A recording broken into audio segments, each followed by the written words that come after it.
গঙ্গার পাড়ে ভক্তির ধারা, মায়াপুর যেন শান্তির তারা। জপে কীর্তনে দিন কেটে যায়, হৃদয়ে হরে কৃষ্ণ নাম রেখে যায়। নমস্কার বন্ধুরা, আজ আমি চলেছি এমন এক স্থানে যেখানে ভক্তি, শান্তি আর প্রকৃতির মিলন ঘটে। হ্যাঁ, ঠিক ধরেছেন, আমি বলছি ইসকন ভক্তদের অন্যতম তীর্থস্থান মায়াপুরের কথা। মায়াপুর নিয়ে ভিডিও আপনারা আগেও দেখেছেন, তবে আমার এই ভিডিওটি একটিও স্কিপ না করে শেষ পর্যন্ত দেখুন। অনেক আকর্ষণীয় স্থান আমি তুলে ধরার চেষ্টা করেছি, যাতে থাকছে ভক্তি সাথে ইতিহাস। তারই কিছু ঝলক রইল এই ভিডিওর প্রথমে। আমরা চলে এসেছি এখন মায়াপুরের বামনপুকুরে বল্লাল সেনের ঢিবিতে, যেটা সেন স্থাপত্যের একটা নিদর্শন। ওয়েলকাম টু ভবঘুরে মন।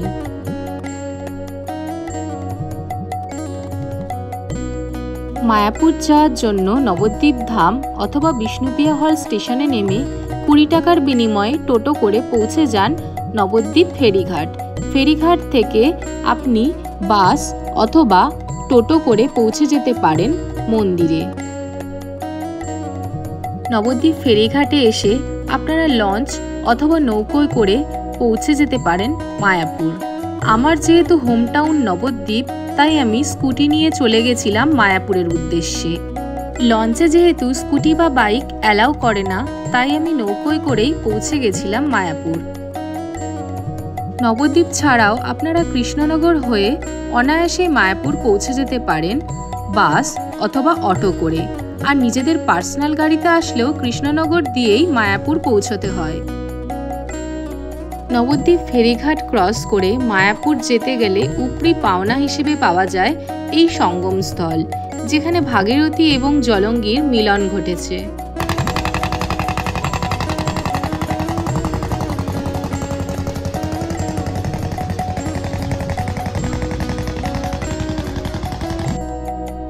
অবশেষে আমরা পৌঁছে গেছি মায়াপুর ঘাট।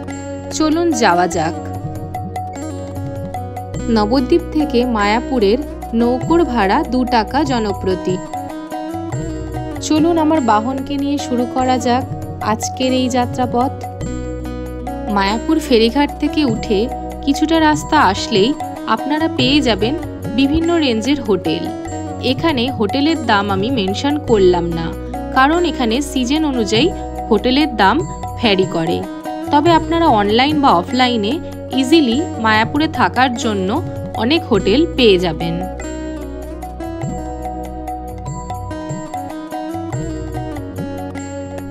এই হলো ফেরিঘাট বাস স্ট্যান্ড। এখান থেকে বাসে করেও আপনারা পৌঁছে যেতে পারেন মন্দিরে। এছাড়াও এখান থেকেই আপনারা কৃষ্ণনগর যাওয়ার জন্য বাস পেয়ে যাবেন। বজরংবলী মন্দিরকে বাদিকে ছেড়ে কিছুটা আসলেই ডান হাতেই রয়েছে মায়াপুরের অনেক বড় টোটো স্ট্যান্ড। এখান থেকে আপনারা সাইট সিইং এর জন্য টোটো বুক করতে পারেন। মায়াপুর হলো ঘাট। এখান থেকে মায়াপুর ঘাট থেকে আমাদের স্ট্যান্ড থেকে ইসকনের মেন গেট 10 টাকা ভাড়া।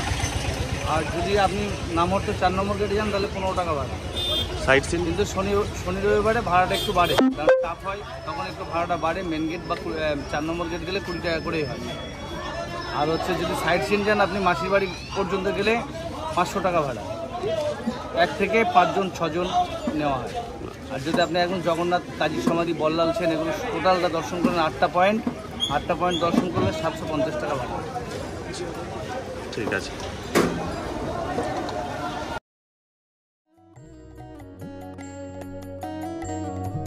মায়াপুর এই নামকরণ নিয়ে নানান মুনির রয়েছে নানান মত।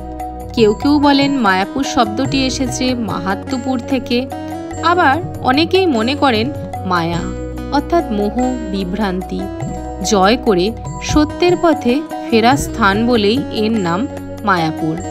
তবে যাই হোক, মায়াপুর যেন মায়ারই অঙ্গ। চলুন ঘুরে দেখি এই পবিত্র স্থানটি এবং নিজের মধ্যে ডুবে যাই ভক্তির মধুরতায়।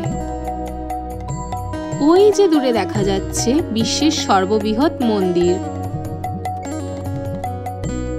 ডাব বিক্রেতায় কাকুর কাছেই জানতে পারলাম এই স্থানটিতে হোলির সময় খুব সুন্দর আবির খেলা হয় এবং নাচে গানে মেতে ওঠে এই প্রাঙ্গণ।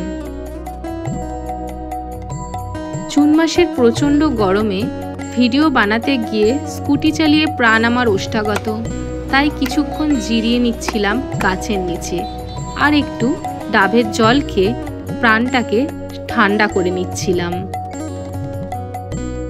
মন্দিরের একদম কাছেই বাইক বা স্কুটি রাখার কোনো পার্কিং জোন আমার নজরে পড়েনি, সেই জন্য মন্দিরের একদম অপোজিটেই ছোটোখাটো দোকান আছে যেখানে গাড়ি, স্কুটি বা সাইকেল পার্কিং করা যায়। আপনারা চাইলে এখানে আপনার বাইক বা স্কুটি রেখে মন্দিরে প্রবেশ করতে পারেন। এই হলো ইসকনের মূল মন্দিরে প্রবেশের মেন গেট।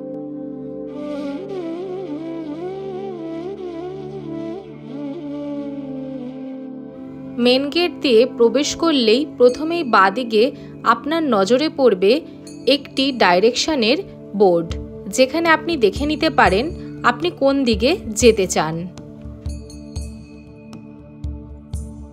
আর ডান দিকে গেলেই আপনারা দেখতে পাবেন প্রসাদের কুপন কাউন্টার। এখান থেকে আপনারা মহাপ্রসাদ পাওয়ার জন্য কুপন কেটে নিতে পারেন। আমার বাড়ি যেহেতু নবদ্বীপ, তাই দুপুরে প্রসাদের জন্য আমি আজ আর কোনো কুপন কাটিনি। মা বলেছিল বাড়িতেই খাবার খেতে, যেহেতু অনেক দিন পর বাড়ি ফিরেছিলাম। 1972 সালে আচার্য শ্রীল প্রভুপাদ ইসকনের প্রতিষ্ঠা করেন এই মায়াপুরে। আর এটি হলো শ্রীল প্রভুপাদের সমাধি মন্দির, যা অত্যন্ত পবিত্র বলে মনে করা হয়। এই মন্দিরে ঢোকার ডিটেলস স্ক্রিনে দেওয়া আছে, আপনারা চাইলে পজ করে দেখে নিতে পারেন। মায়াপুরের মূল মন্দিরগুলোতে যাওয়ার সময় জুতো বাইরে খুলে রেখে যেতে হয় এবং মোবাইল ফোন এবং ইলেকট্রনিক গ্যাজেট প্রায় প্রত্যেকটা মন্দিরেরই গর্ভগৃহে নিয়ে যাওয়া বারণ। এছাড়াও পোশাক নিয়েও কিছু বিধিনিষেধ রয়েছে, যার ডিটেলস স্ক্রিনে দেওয়া আছে।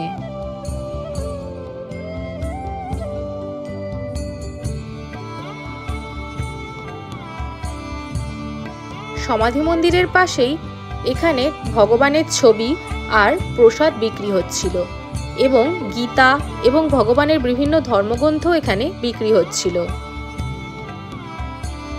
আচার্য শ্রীল প্রভুপাদের এই সমাধি মন্দিরটি অনেকটা পুষ্পটিত পদ্মের ন্যায়, তাই এটিকে পুষ্প সমাধি মন্দিরও বলা হয়ে থাকে।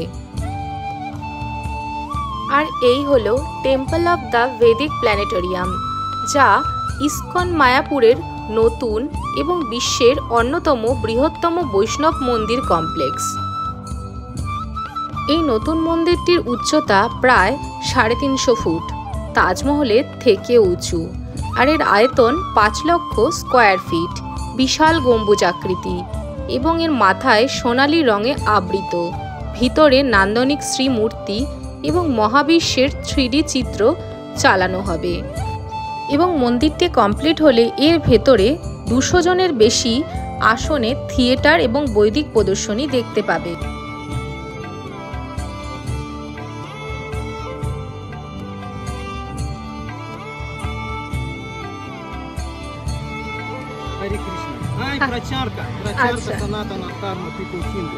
রাধে রাধে।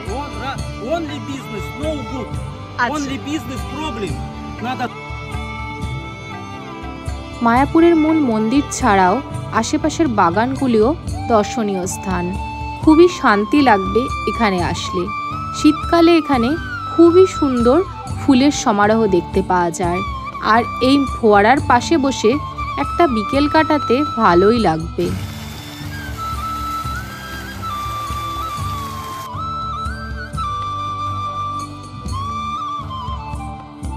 এটি হলো ইসকনের অন্নদান প্রকল্প, যেখানে আপনি আপনার সামর্থ্য মতো কিছু দান করতে পারেন, যার বিনিময়ে কিছু গরিব মানুষকে এখানে খাওয়ানো হয়ে থাকে। ডিটেলস স্ক্রিনে দেওয়া রইল, আপনারা চাইলে পজ করে দেখে নিতে পারেন। এই ছায়াশীতল গাছগুলো যে প্রকৃতির কি আশীর্বাদ তা গরমের দিনে এখানে আসলেই আপনারা বুঝতে পারবেন।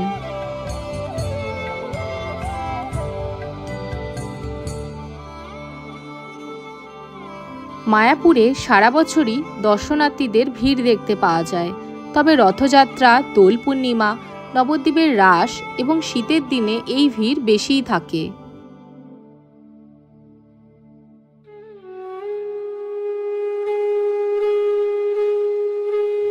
এটি হলো নতুন মন্দিরে নৃসিংহদেব উইং যাওয়ার রাস্তা।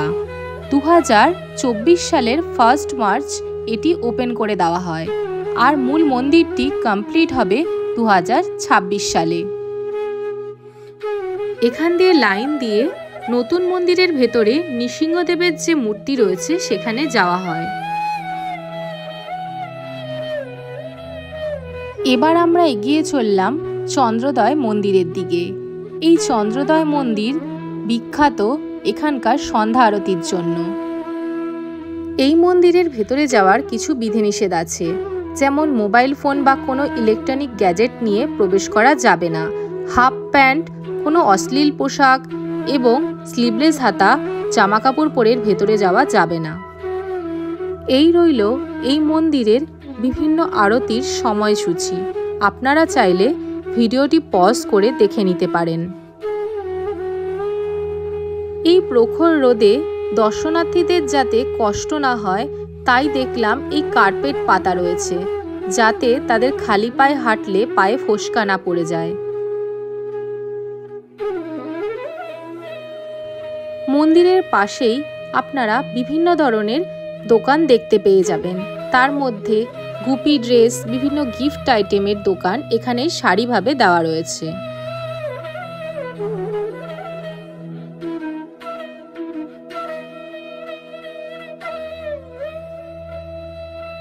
ইস্কনের ভেতরেও গদা ভবনে থাকার সুবন্দোবস্ত রয়েছে।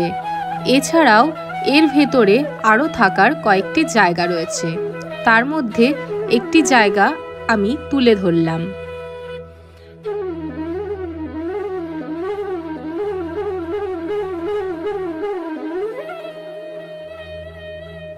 এই হলো ইস্কনের ভেতরে একটি অডিটোরিয়াম, যেখানে বিভিন্ন সময়ে বিভিন্ন ধরনের শো চলে। এরপর আমরা একটি টোটো রিজার্ভ করে 20 টাকা জনপ্রতি চলে গেছিলাম গোশালার উদ্দেশ্যে। গোশালা যাওয়ার পথে রাস্তার বাদিকে দেখতে পেলাম এরকম কিছু কটেজ। এখানেও দর্শনার্থীদের থাকার বন্দোবস্ত রয়েছে। গোশালা যাওয়ার এই রাস্তাটি অত্যন্ত মনোমুগ্ধকর। পুরো প্রাকৃতিক শোভা দেখতে দেখতে আপনারা গোশালায় পৌঁছে যাবেন। জায়গাটি যেন একদম পিওর গ্রাম বাংলা। আপনার শহরের ব্যস্ত দিন থেকে একটা বা দুটো দিন ছুটি কাটানোর জন্য এই মায়াপুর কিন্তু একটা খুব ভালো ডেস্টিনেশন হতেই পারে। একদিনে সকালে এসে বিকেলে ঘুরে চলে যাওয়াই যায়, তবে সন্ধ্যা আরতি দেখতে গেলে এবং আরও কিছু দর্শনীয় স্থান ভালো করে উপভোগ করতে গেলে একটা দিন আপনাদের এখানে স্টে করতে হবে। অবশেষে আমরা পৌঁছে গেছি গোশালায়। এই হলো গরুর গাড়ি। আপনারা চাইলে টোটোতে না এসে এই গরুর গাড়ি করেও গোশালা আসতে পারেন।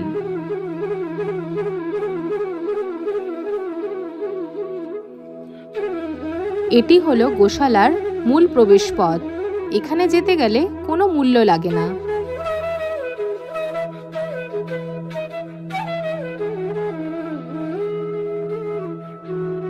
সিঁড়ি বেয়ে উপরে আসলেই আপনারা দেখতে পারবেন এখানে অনুদান কেন্দ্র।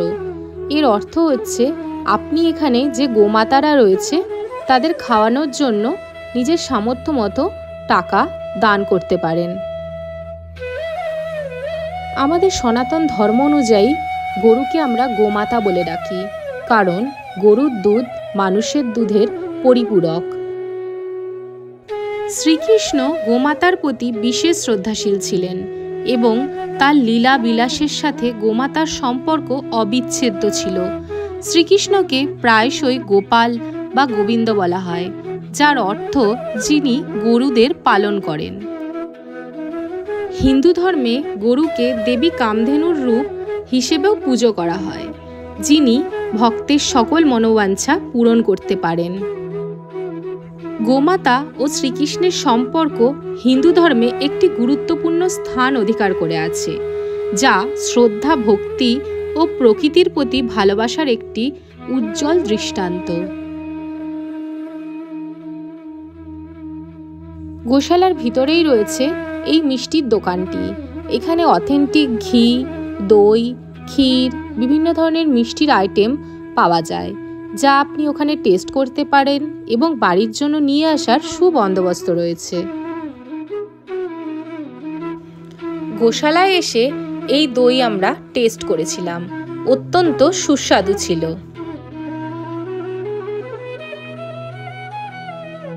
এইবার বুঝি মিষ্টি প্রেমীদের জিভে জল চলেই এলো। তাহলে মায়াপুর আসলে এই মিষ্টি চেখে দেখছেন তো?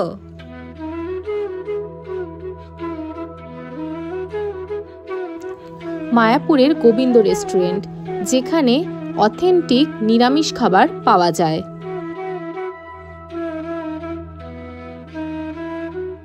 মায়াপুরে বেশ কিছু সাইট সিইং রয়েছে। আমরা যে কটি কভার করেছিলাম তাই এই ভিডিওতে তুলে ধরলাম। আজ আমাদের প্রথম সাইট সিইং ছিল এই শ্রী চৈতন্যদেবের জন্মস্থান। শ্রী চৈতন্যদেবের জন্মস্থান নিয়ে একটা কনফ্লিক্ট রয়েছে। কেউ বলে মায়াপুর, কেউ বলে নবদ্বীপের প্রাচীন মায়াপুর। এই প্রসঙ্গে কথায় গেলাম না, তবে এটাকে মায়াপুরে জন্মস্থান বলা হয়।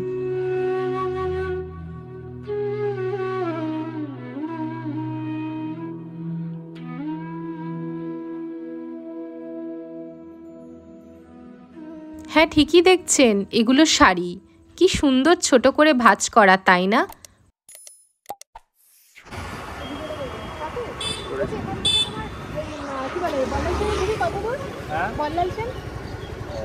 সামনে যায় বামনপুকুর, আচ্ছা, তোমার জগন্নাথ টেম্পল কি তার পরে পড়বে? হ্যাঁ, প্রথমে বল্লালসেন থেকে বেরিয়ে এসে জগন্নাথে যেতে পারবো? ঠিক আছে। এইবার আমরা চললাম আমাদের দ্বিতীয় গন্তব্যের দিকে। এক কাকুর কাছ থেকে ঠিকানাটা সঠিকভাবে জেনে নিয়ে আমরা এগিয়ে গেলাম জগন্নাথ মন্দির দর্শন করতে। তিনমাথা মোড় থেকে বাঁদিকে এই মসজিদকে ছেড়ে কিছুটা সোজা আসলে ডান দিকে পড়বে এই মাদ্রাসা স্কুলটি। এটিকে ছেড়ে খানিকটা এগিয়ে গেলেই আমরা পৌঁছে যাব আমাদের দ্বিতীয় গন্তব্য জগন্নাথ মন্দিরে।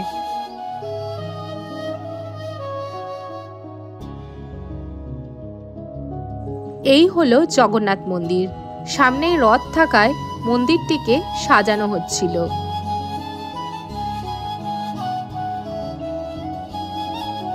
এই হলো মন্দিরের প্রবেশপথ, আর এই মাঠেই রথযাত্রার প্রস্তুতি শুরু হয়ে গিয়েছিল।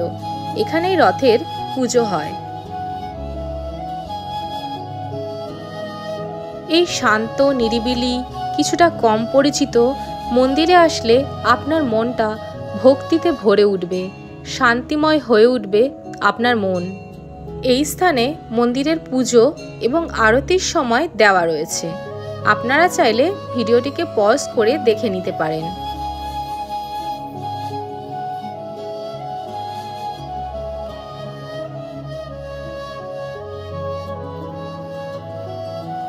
জগন্নাথ মন্দির দেখে বেরোনোর পথে রাস্তায় চোখে পড়ল এই মাটির পুতুলের সুন্দর দোকানটি। এবার আমরা এগিয়ে চললাম মায়াপুরের বামনপুকুরের ঐতিহাসিক দর্শনীয় স্থান বল্লাল সেনের ঢিবির উদ্দেশ্যে। মেন রাস্তা ছেড়ে অলিগলি দিয়ে আঁকাবাঁকা পথ বেয়ে আমরা পৌঁছে যাব বল্লাল সেনের ঢিবির দিকে। আমরা পৌঁছে গেছি সেই বিখ্যাত বল্লাল সেনের ঢিবিতে। চলুন ঘুরে দেখা যাক। এই স্থানটি আর্কিওলজিক্যাল সার্ভে অফ ইন্ডিয়ার অধীনে সংরক্ষিত। এই ঢিবিটি আসলে একটি প্রাচীন ইটের নির্মাণ কাঠামো, যা 11 অথবা 12 শতাব্দীতে সেন রাজবংশের শাসনকালে নির্মিত হয়েছিল বলে মনে করা হয়।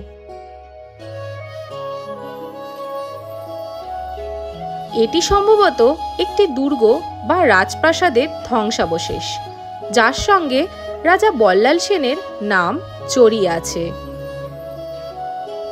বল্লাল সেন ছিলেন বিখ্যাত সেন বংশীয় রাজা লক্ষণ সেনের পিতা এবং তিনি তার শাসনকালে বহু সংস্কার এবং সাহিত্যকর্মের পৃষ্ঠপোষকও ছিলেন।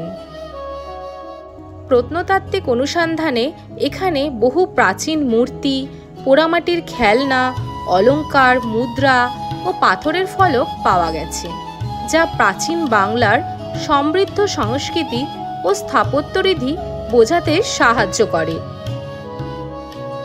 এই ঢিবিটি প্রায় 30 ফুট উঁচু এবং স্থানটি থেকে চারপাশের প্রাকৃতিক দৃশ্য খুবই মনোরম। এই স্থান ইতিহাসপ্রেমী ও শিক্ষানবিশদের জন্য একটি অত্যন্ত আকর্ষণীয় স্থান। এই স্থানটি উৎখননের আগে অনেক ইতিহাসবিদ এটিকে সেন রাজাদের রাজধানী হিসেবে মনে করতেন, কিন্তু বর্তমানে তা ভুল বলে প্রমাণিত হয়েছে। বিজয়নগর বা বিজয়পুর ছিল সেই সময়ে একটি অত্যাধুনিক শহর ও সেন বংশের রাজধানী, যার অবস্থান এখনো পর্যন্ত আবিষ্কৃত হয়নি। খনন কার্যের পরে এই বল্লাল সেনের ঢিবিকে বৌদ্ধ বিহারের আখ্যা দেওয়া হয়। আমরা চলে এসেছি এখন মায়াপুরের বামনপুকুরে বল্লাল সেনের ঢিবিতে, যেটা সেন স্থাপত্যের একটা নিদর্শন। এখন এটা ধ্বংসাবশেষই রয়েছে, কিন্তু তবুও এটা আমাদের কাছে ঐতিহ্যপূর্ণ। চলুন দেখা যাক কিভাবে। দেখুন এখানে খাবারের প্যাকেট, চিপস, এই সমস্ত প্যাকেট পড়ে আছে। এটা কি ঠিক? এটা একটা ইতিহাসের স্থাপত্য, বল্লাল সেনের ঢিবি। এটা আমাদের কাছে কত ঐতিহ্যপূর্ণ। এখানে কেউ এরকম খাবারের প্যাকেট ফেলে? প্লিজ এখানে ঘুরতে আসুন, কিন্তু জায়গাটি নোংরা করবেন না।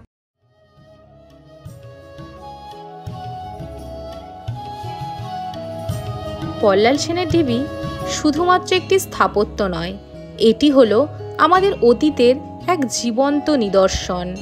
ইতিহাসের পাতায় হারিয়ে যাওয়া সেন রাজবংশের স্মৃতি আজও নিঃশব্দে বলে যায় তাদের সমৃদ্ধ সংস্কৃতি, স্থাপত্য আর ঐতিহ্যের কথা। এই ঢিবির পাড়ে দাঁড়িয়ে আমরা যেন ছুঁয়ে দেখি সেই সব দিনের গল্প, যখন বাংলার শাসন ক্ষমতায় ছিল বল্লাল সেনের হাতে। তাই বলবো, বল্লাল সেনের ঢিবি শুধু ইতিহাসপ্রেমীদের জন্যই নয়, প্রতিটি বাঙালির একবার ঘুরে দেখা উচিত। চলুন আমরা সবাই মিলে এই ঐতিহ্যকে জেনে দেখি আর বাঁচিয়ে রাখি আগামী প্রজন্মের জন্যে। এতদিন আপনারা মায়াপুর নিয়ে যে ভ্লগগুলো দেখে এসেছেন, আশা করছি আমার ভ্লগটি তাদের থেকে সম্পূর্ণ আলাদা হবে। আমি মন্দিরের সাথে সাথে কিছুটা ইতিহাসকেও ধরে রাখলাম আমার এই ভিডিওতে। অবশেষে আমরা ভিডিওর একদম শেষ প্রান্তে চলে এসেছি। যদি ভিডিওটি আপনাদের ভালো লেগে থাকে তাহলে চ্যানেলটিকে সাবস্ক্রাইব করে দেবেন, লাইক আর শেয়ার করে দেবেন। Thank you.